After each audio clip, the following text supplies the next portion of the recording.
All right. Hi, everybody. Paul here, coming to you with this episode that is on the heels of the big controversy around the Olympics opening ceremonies that happened in Paris.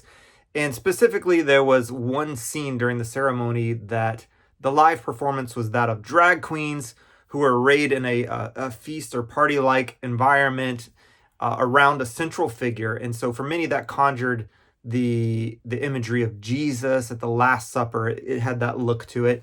So many Christians were offended by the convergence of those two things and fired off on social media saying that they were disgusted, repulsed, that it was, lame, whatever. And then there was different elements of sort of backlash to that, both from within the believing community saying you're making too big of a deal about this, or that's not really what it was, or Jesus would have welcomed all these people. And then you had criticism as well from non-believing people who just thought, once again, that they were, people were up in arms for no good reason and seeing things that weren't even there. And so I wanted to walk through some of the elements, not so much because I think it's a huge deal what happened at the Olympic opening ceremony. In one sense, I get the very quick pushback on why are you making such a big deal about this. But at the other hand, I'll tip my hand here early on. I don't think that Christians were making it up, and I do think there was a lot of gaslighting that went on, unintentional or intentional. And so I think this is important because a lot of times what you have is these flashpoints, these cultural flashpoints where things are colliding, and it's sort of like you see, it's like an earthquake. There's rumblings and something happening at the surface, and okay, that's interesting and one thing, but there's all kinds of things deeper than that cause that surface eruption or surface disturbance. And so I want to try in this video to dive as deeply as possible into that. As far as I can tell, most of the public discourse on this stayed extremely superficial on both sides. And I'll say what I mean. I mean, the people who got offended, a lot of what I read anyway, secondhand, was just, this is horrible, it's tragic, I'm turning it off, I'm boycotting, disgusting. And that's a visceral reaction. It's a strong reaction with strong language, but it doesn't necessarily foster, like, why are you so offended? And it doesn't give you any insight into the what about it is so offensive. And likewise, as I mentioned, I think a lot of gaslighting went on with people saying, yeah, I don't think you see what you think you're seeing. And even if you did, just be quiet. We want to, dismiss your argument or your offense, whatever. So my opinion, my take was it was pretty superficial all around. And I think whenever these little things happen, to me, sometimes what I think I'm seeing is we are collectively, just generalizing, we are struggling with, we want to be able to communicate with each other and believe and think that and communicate as if we're on kind of the same page. But we're also afraid of that and we don't know how to do it. And so, and that's true within believing community to non-believing community and vice versa. I think it's also true within the church, the general Christian community itself. I think both of those things apply, and we're nervous. We don't know how to talk about these deeper things without, without feeling like we're stepping on a mine somewhere. Nobody wants to step on the mine, and also nobody really wants to tiptoe on eggshells, understandably. And so, like, what do you do with that? I think that what we're seeing is sort of the long down the road fruits and effects of our big experiment on separation of church and state. And like, religion, that's the thing you do privately in this little sphere of your life.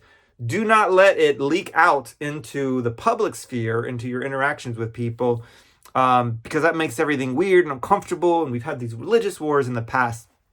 Well, that experiment is now 250-ish years old, and maybe not coincidentally, it got its big boost forward, I would say, in the French Revolution and American Revolution, when France and America are kind of the two places, the hubs where I'm seeing the most action in terms of attacking and defending with this particular topic. But we're the cultures that kind of set out like, look, these are going to be separate spheres. They're not allowed to talk to each other. Have your religion, great. Keep it quiet. Keep it private. Don't let it leak. And the problem is that religion's not going to do that, because what religion is I'm giving you a very rough definition, rough cut. It's the things that you feel and think most deeply about, that you be willing to die on a hill for, that you think should unite us. And religious people are not the only ones that have that. There may be the ones that have one that has a codified name and a recognized stance instead of beliefs. But non-religious people have religious level feelings and convictions, and they have a landscape that they think applies to all of us. And the level with which they feel it is comparable to that of religious people. And maybe we'll get to unpack this in future episodes. But the problem with saying keep your religion to yourself is, well, first of all, what you think most deeply, what you believe most deeply, is and should affect everything about your life, including, of course, your relationships and your discourse with other people. So to think that somehow you're going to keep that airtight, hermetically sealed, not going to happen. It's not going to happen on either end. It's not going to happen for the believers who have a sort of acknowledged, named religion, and it's not going to happen for people that are no faith in particular, or skeptical, or non-believing, or whatever. They're also going to have religious level feelings in general, and they are going to leak onto people as well. That's happening. It's happening every single day, and it's happening in this case as well. But you got people that are afraid, and we don't know how to talk to each other. And so the way I think of this is a very weird analogy, thought experiment, but the way I've been thinking about this is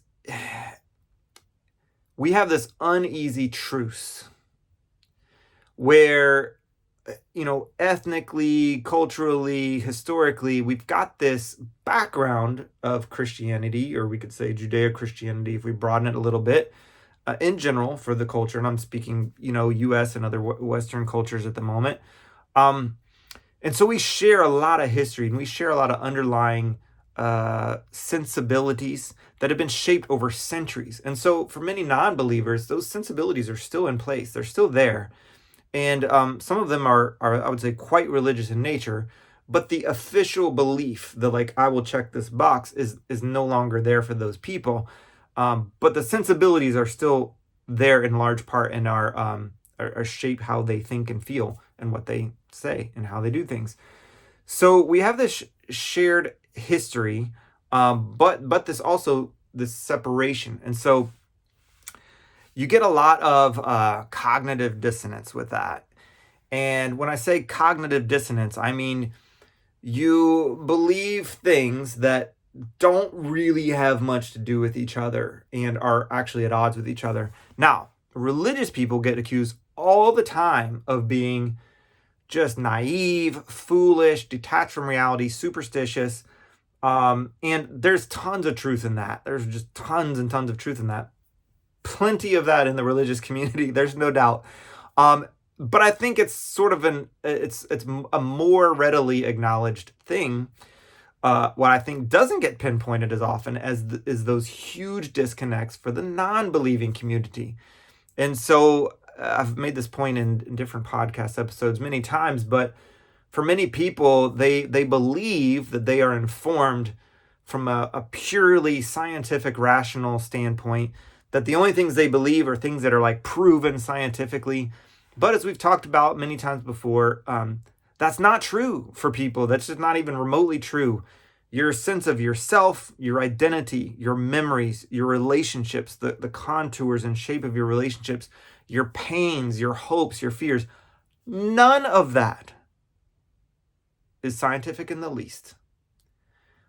Most of it is internal experience and evidence that you have, but it was not reached scientifically and cannot be scientifically vouched for. That's just a simple example. Of course, anything in the field of morality, most people who are the staunchest, most thoroughly consistent skeptics or atheists will say, yes, you're right. There's no basis for morality that is an objective morality that transcends what all of people think, that is real and substantial, that is not some sort of social construction that we do just as a way to get by.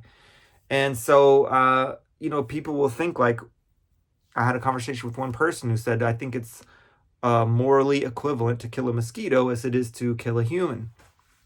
The thing is, I pointed this out before, that person would never act like that. So their entire life is structured a lot like mine, who I believe there is a premium value on a human life. And it doesn't mean that there's no value in creatures.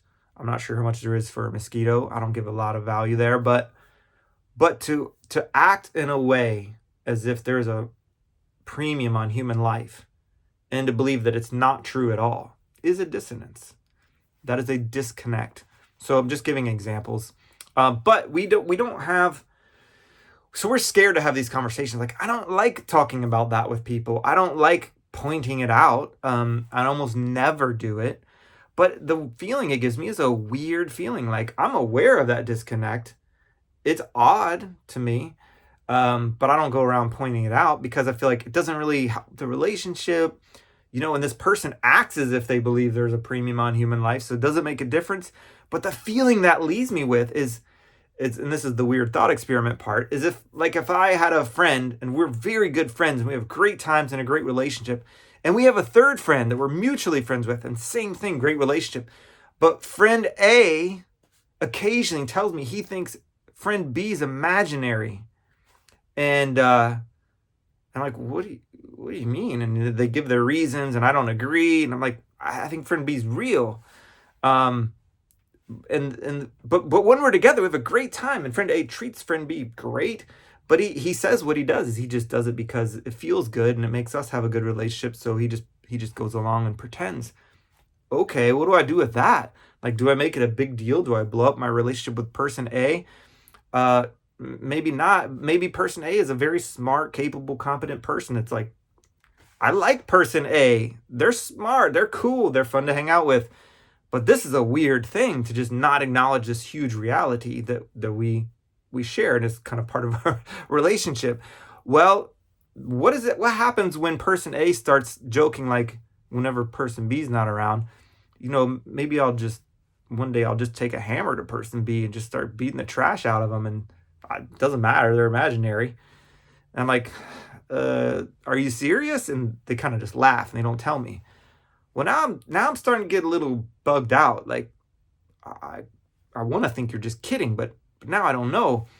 And then what if in person B's absence, person A starts, calling them the robot or something like that, or the imaginary one or something that kind of dehumanizes them, and then but they only do it and they just kind of laugh it off, but they don't do it when person B's around, and then they bring up the hammer thing again. Eventually I'm just getting more and more uncomfortable. I'm like, I don't know how much to worry here, but what's happening in our friendship is everything for a long time might look kind of good at the surface level, but there's this rift, and that rift goes really low. That rift goes down really deep.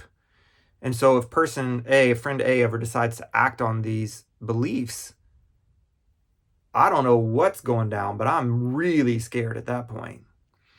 And so I use this analogy or thought experiment, as weird as it is, to say like that disconnect between the believer and the non-believer, and when the non-believers will say and embrace something like, I don't believe there is any morality. There is really no right or wrong. I just don't want to hurt people usually, or I don't want to. That's not what they would say, but it's sort of like, I do it because it's just what I prefer. It's what I like. But if that person's very consistent, they'll say, but if someone else preferred something different, there wouldn't be anything wrong, like objectively wrong with that. And I've heard people express this many, many times. That's consistent but scary. And so that's like the imaginary friend scenario. And so who wants to have that conversation? Who really wants to have it? And so you have that disconnect between um, a view that embraces a transcendent God, who is the basis of things like morality, and you have the lack of that, which is a very different view. The people can be getting along pretty well, and they can honestly kind of function the same, really. Everybody, I think, generally acknowledges that. Like, you don't have to have belief to act morally. Of course not. And there's many non-believing people who are more moral than believing people. Absolutely, that's a given. But that's not the focus of what we're talking about here. And so this superficial similarity can disguise a deeper rift that is going on. So I think that's between believing and non-believing. Now, within the church, general Christian community, I think there's also dysfunction, is a nice word for it probably, but there's people who kind of agree with the separation thing, like, hey, religion's just this private spiritual thing, shouldn't affect anything in public. Don't bring it up around anybody. Don't let it leak into the other components of society or your life. There's many church people who live like that. And then there's people way on the other extreme who are like, no, we think everybody should be kind of coerced into or voted into seeing everything our way and doing everything our way. And they want to launch a political might campaign, the culture war, and engage however much possible into the culture war. And so those are two extremes. But what I don't think almost anybody does well that I know of or have experienced is to actually be able to dialogue and to engage, what could be hard topics in a way that's consistent, in a way that is makes sense, in a way that's cohesive, in a way that allows difference, but we're still going to point for something. And I'm not saying it's easy. I think it's incredibly hard. But I'm just pointing out the current dysfunction and difficulty with that within the believing community, in addition to between believing and non-believing. So that's some real high level stuff. Now, as to the controversy itself, I want to talk about the gaslighting a little bit. I don't really like to use that term. I'm going to use it just because everybody knows what it means, and I think it has the correctly negative connotation for what I'm trying to describe. But I do think this word can be thrown around too cavalierly and just used as like a Trump style argument, not Trump the person, but like a Trump card argument to shut down dialogue. So I don't mean it that way. Maybe it'll come across that way, but I do think that's what happened actually in this case, because quickly, as soon as people were offended, people were firing back. Like within a day. That's not what this is. This is not about the Last Supper. It's about this other thing, this scene with Dionysus, the Greek god Dionysus. And other people said, no, it's a reference to an piece of art that features Apollo, the sun god, in a feast. So you're just seeing this, you're making it up. And so some people were saying that, and then other people, and even maybe some of the same people, were saying, well, so what? So what if they did that? Just don't be offended by it. Don't watch it, but also don't turn it off, because that would be wrong, but also just turn it off. So there was a lot of both ands kind of thrown at people and who were offended. Of course, not all of those criticisms could be true. Like it couldn't be true that you were imagining it, and true that it was true, but you shouldn't have been offended by it anyway. It can only be one of those things at the most. And so I think if I try to give the best benefit of the doubt to what people were trying to get at, was just generally that they thought the level of outrage or offense was too high for whatever reason, and so bring it down. And then various justifications were given for that according to what seemed to work at the moment. But I do think that there's plenty of evidence that they were going for a Last Supper theme there.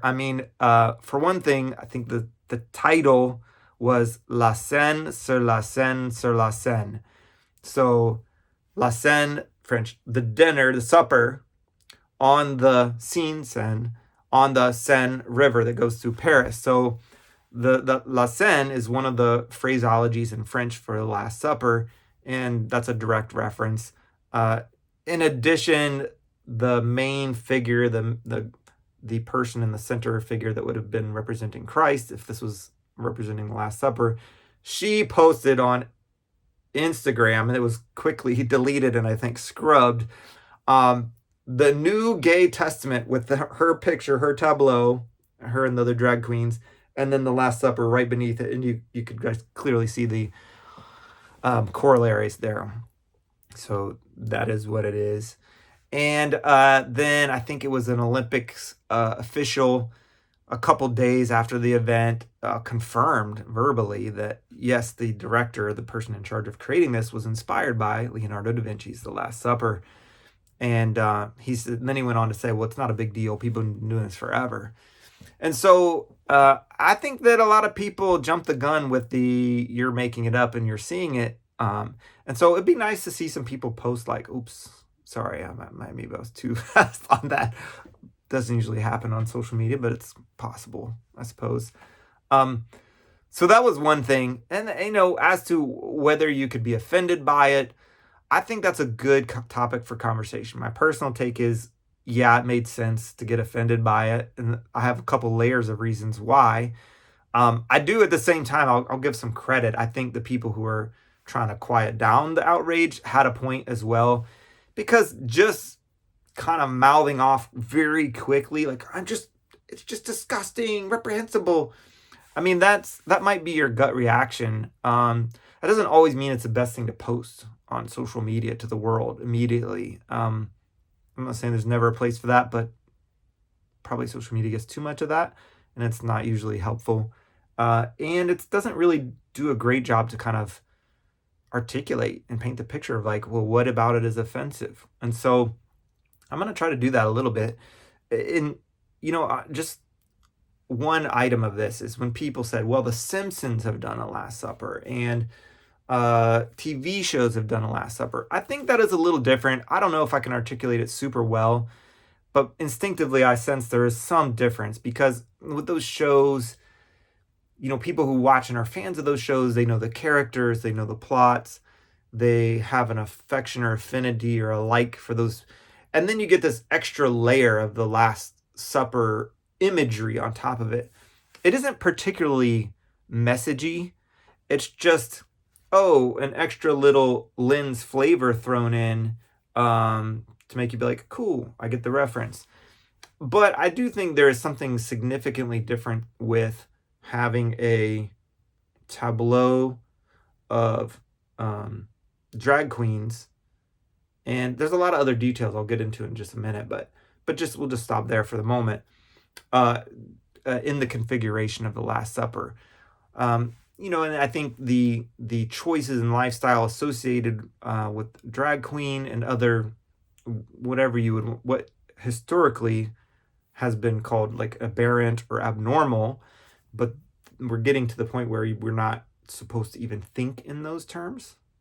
That kind of is the message, and this is confirmed by the people who put it on, repeatedly, and it's not surprising. It's completely consistent with sort of the mindset and worldview and agenda that typically kind of comes through with this sort of thinking, which is there is no aberration, there is no abnormal. Whatever has ever been considered fringe, abnormal, peripheral, or not to be lifted up as the optimal or center has to be centered. And so this was the comment that was made was, great, celebrate, drag queens get the center stage. That is the message. And so the Last Supper is it is considered something that's close to people's heart. It's kind of tied to their sense of sacred. And it's not just, I don't think it's just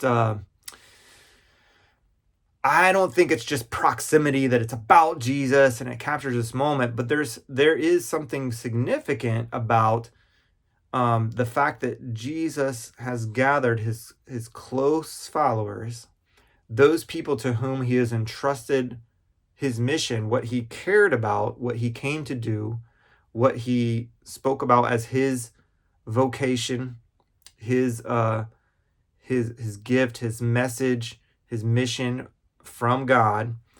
And those were the people who were closest to him and were to carry that out, that he had invested in and loved and entrusted with his message.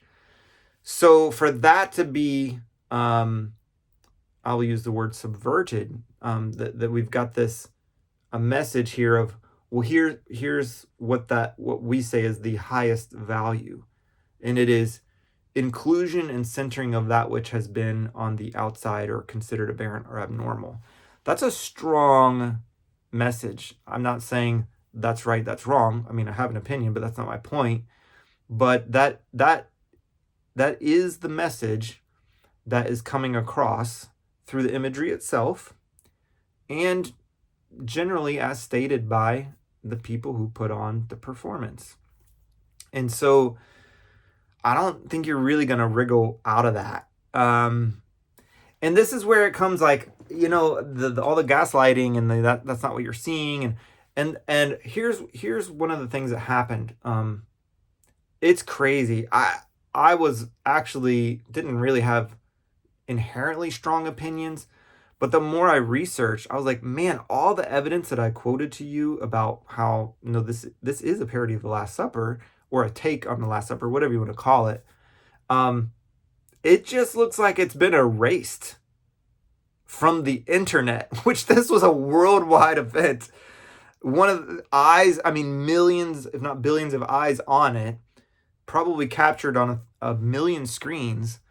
And it looked like a very thorough, I'm not a conspiracy theorist, but it just looked like a very thorough job had been done to wipe out, the Instagram stuff, to wipe out some historical statements by the people who put it on and or the Olympic spokesman, to wipe out the actual footage. Couldn't find it. I'm not saying it doesn't exist, but it was buried in the searches. Buried so far I couldn't find it. I literally still haven't watched the whole thing because I can't find it. The whole thing. So I genuinely believe, and I'm open to being corrected on this, it's not like a fundamental conviction or anything, but it just looks like all the evidence to the contrary of the evidence I told you has been thoroughly scrubbed. Like a sincere attempt to delete it all has been made, which that tells you something. And as the people explained where they were coming from, they said, we didn't want to offend anybody. We didn't want to hurt anybody. And I do think that they're telling the truth. I don't think that they set out to offend anybody. I do think they failed to see how what they did could be offensive, of course. But one of the guys who put it on, I think when asked if he could perceive how believers could be offended, he said something like, well, it's our right in France not to be worshipers. So he wasn't, like, in that moment at least, it didn't seem like he was trying to shy away from, oh, I know this could be offensive, or yes, this was a play on this sacred, image. But I did it to make a point, is what it seemed like he was saying. So here's the second layer. Here's the second layer of how this could be offensive. And so in all this, the rhetoric is really strong. Like, we don't judge anybody. We're not aggressive at all. We don't harm anybody. We're just inclusion, just acceptance, just relax, love who you want to love. It's all that vibe. Like, everything's loose, everything's okay. If you have a problem, then it's you being judgmental. We are the peaceful, innocent, love-loving, everybody-loving group. And I think with that, that kind of vibe and rhetoric comes through a lot with that worldview.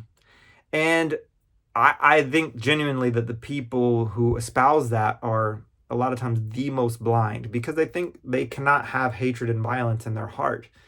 And they're just there for everybody. And the case often gets made like, this is so sensitive because we got to be careful because this is hard and people can feel rejected, and then they can want to be harm themselves, and then that gets extended to kids, and like, well, we're doing this for kids so kids can grow up and all they can know is love and acceptance, and they can't have any negative feelings or judgment or feel like society's judging them.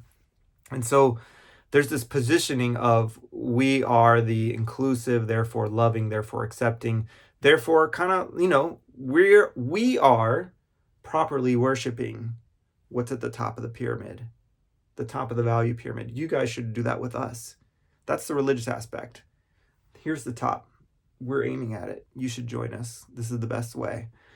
And that doesn't mean it's right or wrong. It's just acknowledging that there is a premium. There is a top of the pyramid, top of the mountain that they're pointing to and saying this is what it is.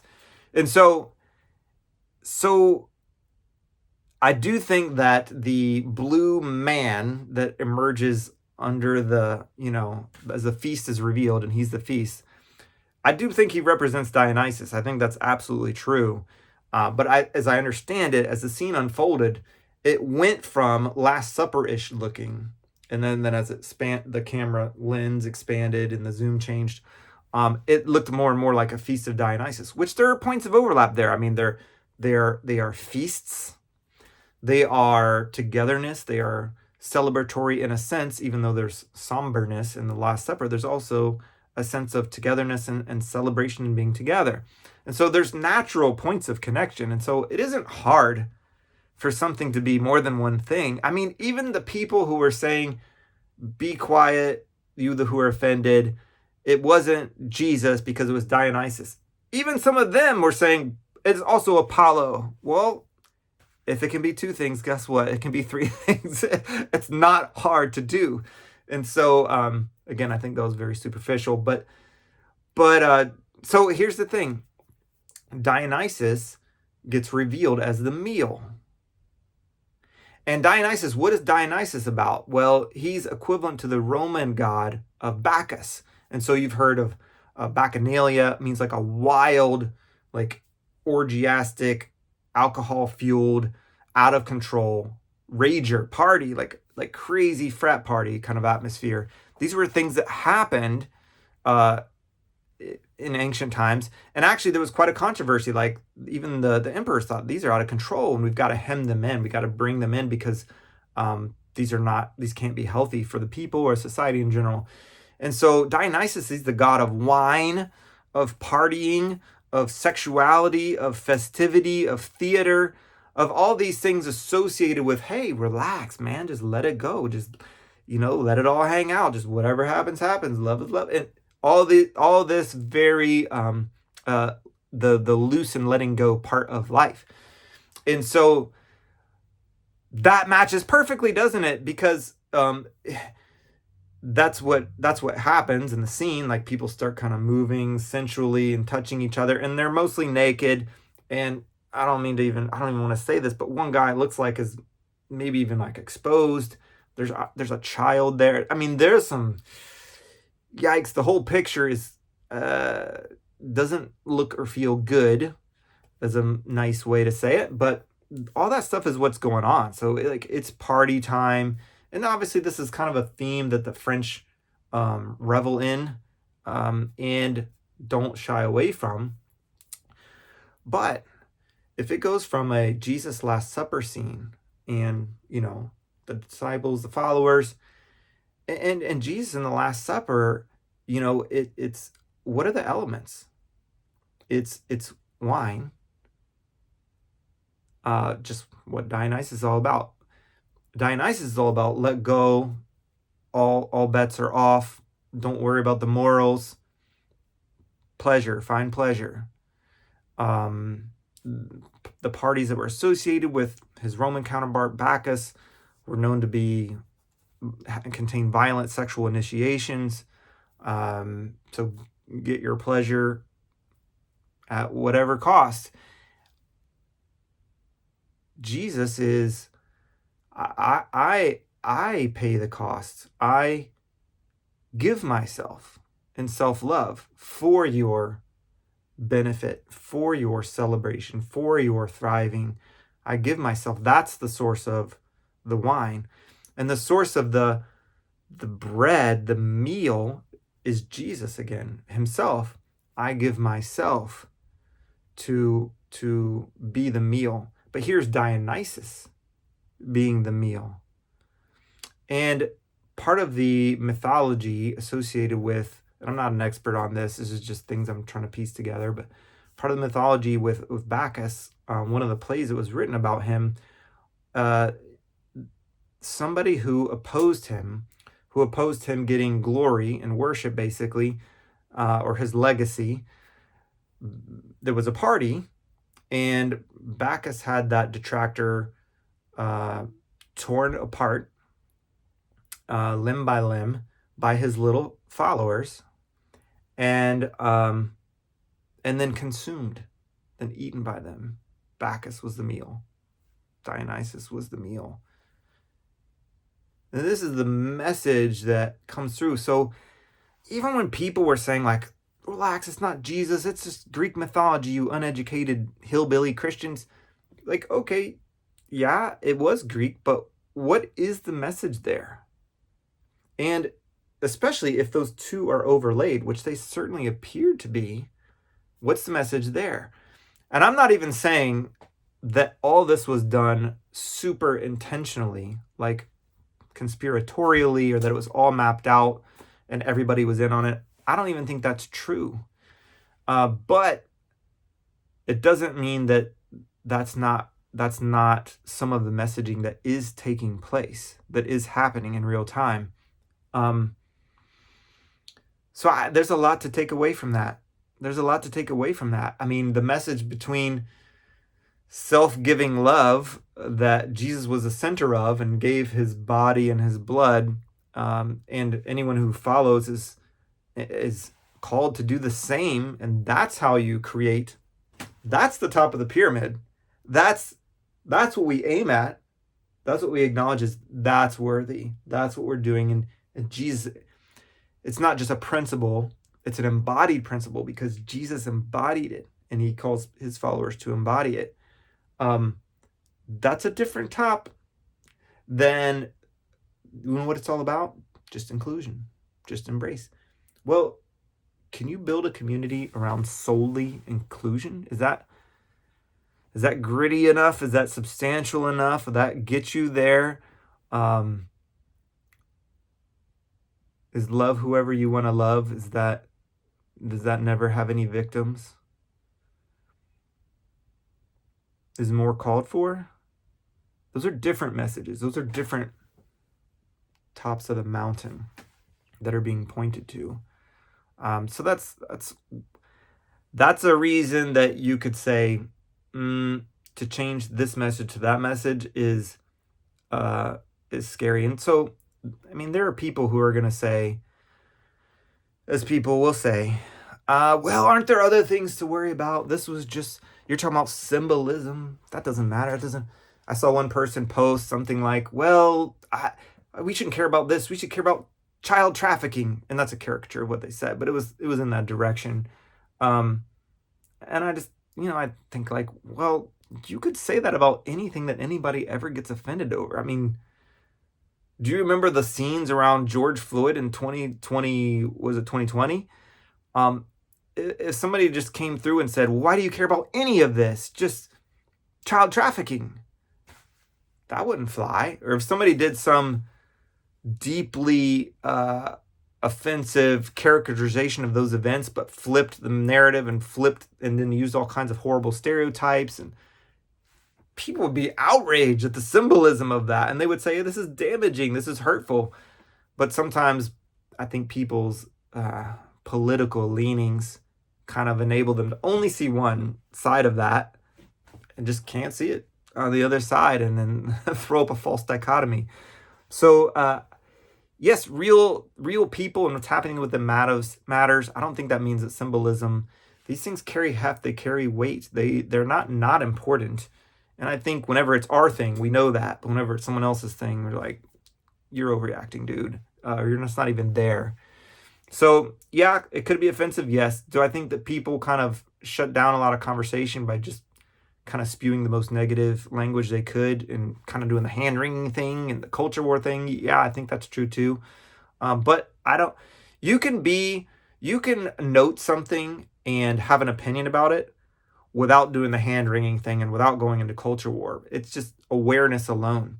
And as soon as somebody starts doing the "you didn't see that" thing, or the giving me two different but contradictory reasons why I shouldn't care, I start to just pay attention more, because I'm like, well, I at least want to be aware of what's going on, and then I can make an informed decision. That's not going to like ruin my day. Doesn't affect my daily life. You're right. But these things are important. It's good to be aware of them. It's good to even good to even have a dialogue over them. Anyway, so that's my take. Hope it was something that made you think, and hopefully didn't make you too terribly mad. But if so, sorry about that. So that's the take for today, and I'll see you next time.